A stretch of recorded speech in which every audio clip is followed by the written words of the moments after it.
What is the most iconic monster in Dungeons & Dragons? You might say it's dragons because they're in the name, but I'd argue the dragons are more of a staple of the fantasy genre in general. I'd be hard-pressed to tell a D&D dragon apart from a Middle-earth dragon or a Game of Thrones dragon. But you know what is unique to D&D? You know what you're not going to find in Middle-earth? This is a monster that I would say is truly the iconic Dungeons & Dragons monster. That's right, I'm talking about the half-dragon. Huh? Okay, no, we're talking about beholders. This video is about beholders. Long before I played D&D, long before I knew what D&D was, I knew about this monster. I'd seen him in the local comic book store, on posters and miniatures. I'd seen this creature in the background of video games and TV shows. They were part of the cultural zeitgeist, even though I didn't know where they were from. I think they stand out because they don't look like classic fantasy monsters. They're more like something out of science fiction or H.P. Lovecraft. And that alien appearance is all the more striking when you remember that these monsters were first appearing in the 70s, when a lot of the fantasy genre hadn't really got out of the shadow of Tolkien yet. But the beholder doesn't look like anything you'd find in Middle-earth, and it's endured to this day as the iconic monster from Dungeons & Dragons. It's earned its place on the front cover of the 5th edition Monster Manual. So let's talk about beholders. What are they? Where do they dwell? What's their role in your story? And how should you run them in combat?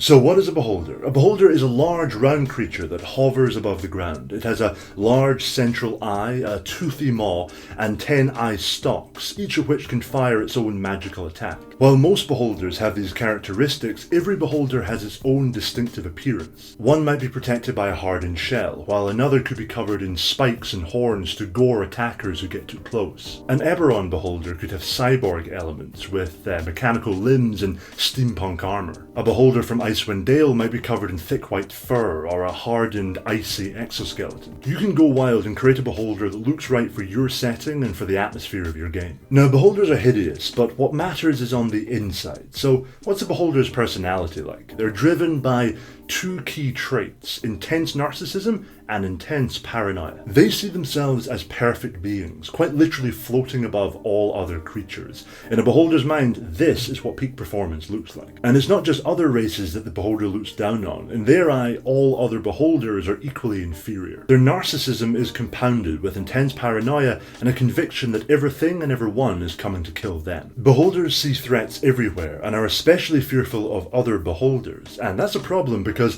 when a beholder dreams, its subconscious is so powerful that it can warp reality around it. So if it dreams of another beholder, as it sometimes does, that beholder can literally come into existence in front of it and then instantly try to kill it. In fact, most beholders end up being killed by the spawn of their own subconscious rather than any plucky adventurers. Poetic justice.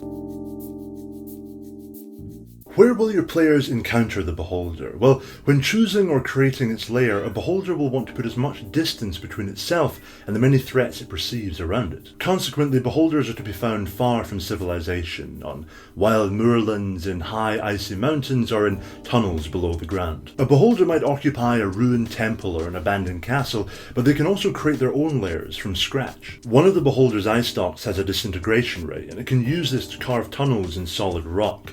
This allows it to create custom layers built for its own specific needs. A beholder might carve out a complex labyrinth of tunnels filled with traps, defensive mechanisms, and monsters. And at the center of this maze, they'll build a large hall with a vaulted ceiling. The hall should be big enough so that the beholder can keep using its flying speed to put distance between itself and any melee attackers. In this central hall and throughout the tunnels of its lair, the beholder will store up items and trophies taken from previous slain adventurers. Beholders are highly intelligent, and they love secret knowledge and hidden lore, so your players will always find things to reward them if they can survive the dangers of the lair. I think my ideal beholder's lair would begin with an above-ground structure, like a ruined temple or castle which the beholder has co-opted for its own purposes. Your players would clear out the minions that guard this structure and then delve down deep below the ground to face the real monster. As your players travel through the area towards the lair, they might notice strange symbols appearing and disappearing on the walls around them. They might notice strange slime covering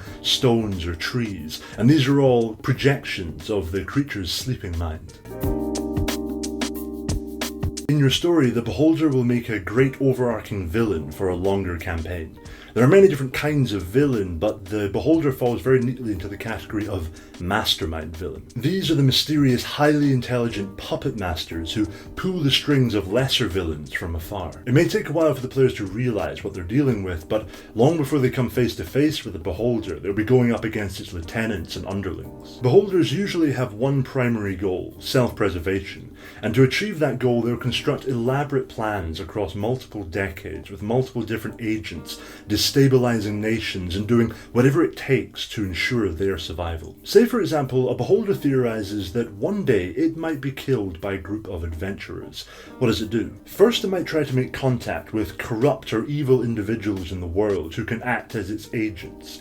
And then through these agents it could begin to foment unrest and try to bring around an uprising against the monarchy. Eventually the Beholder's minions instigate a full-scale rebellion and overthrow the crown, establishing a new democratic senate. But of course, many years in advance, the Beholder would also have established elaborate plots to ensure that certain elections were rigged, allowing its own agents to get onto the senate. Finally, with its puppet government installed, it would pass legislation to disband adventuring guilds and outlaw freelance adventurers as dangerous vigilantes. In the Beholder's mind, these are just the logical steps you have to go through to make sure you don't get killed. And for most of the campaign, your players would experience things like the rebellion and the rise of the new government as individual plot points, rather than anything to do with the Beholder. Eventually, the master plan is revealed to them, they face the ultimate villain, and it all comes together as part of a single storyline. This is just one example of the kind of story you could run with a Beholder, but I think it demonstrates the key points. A Beholder can have huge influence, even if it never leaves its lair,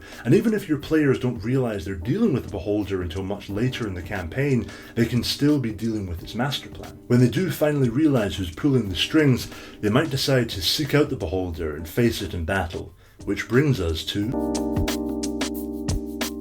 In combat, it's all about the eyes. That big central eye can generate an anti-magic cone, making your spellcaster's life much more difficult. Each of the 10 eye stalks fires out a different ray, and these can vary from being a relatively harmless but annoying charm ray to rays that petrify, disintegrate, or just flat out kill you. On the Beholder's turn, it can choose 3 creatures to target with its rays, but what rays fire is determined by a random dice roll. This is a good opportunity for some very tense dice rolls, and I would advise you to roll these ones out in the open, so your players know that you're not going easy on them and avoiding some of the nastier ray effects. Because fighting a Beholder should be a nasty experience, this will probably be a climactic battle either at the end of your campaign or at the end of a long arc, and if all of your players come out unscathed, then you may not have utilised the Beholder as effectively as you could have. This might be the final moment of a long drawn out storyline, so if one of the players goes down, it might be a worthy end. Now, by the time your players are at a level where they're going up against a Beholder,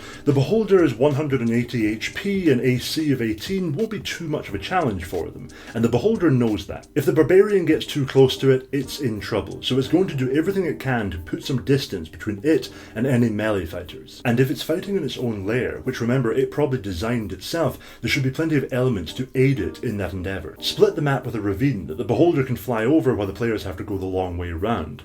Add floor tiles, which of course the Beholder will never set off, but which can fire off jets of flame or poison. You can also make use of the Beholder's lair actions if it's in its lair. It can turn areas of ground into difficult terrain, it can cause arms to burst out of the walls and grapple your players, and it can even create temporary eyes on a surface nearby to fire off another random ray. This will be a long and grueling fight, and you are likely to lose 1 or 2 characters in the process. But if you take time to build up to this moment, and really give the players a sense that this is where the road was leading all the time, a Beholder fight can be one of the most rewarding and memorable moments of your campaign. That's how I would run a Beholder. I could have talked about some of the Beholder variants, like the Death Tyrant, and you should absolutely look that up, but A, this video is already very late, and B, I'd kind of like to do a separate video at some point in the future going into Death Tyrants, and specifically the story you could build around them, because they can raise armies of the dead. It's pretty cool stuff. I also should wrap this video up because my cat really hates when I go into the room and shut the door to film,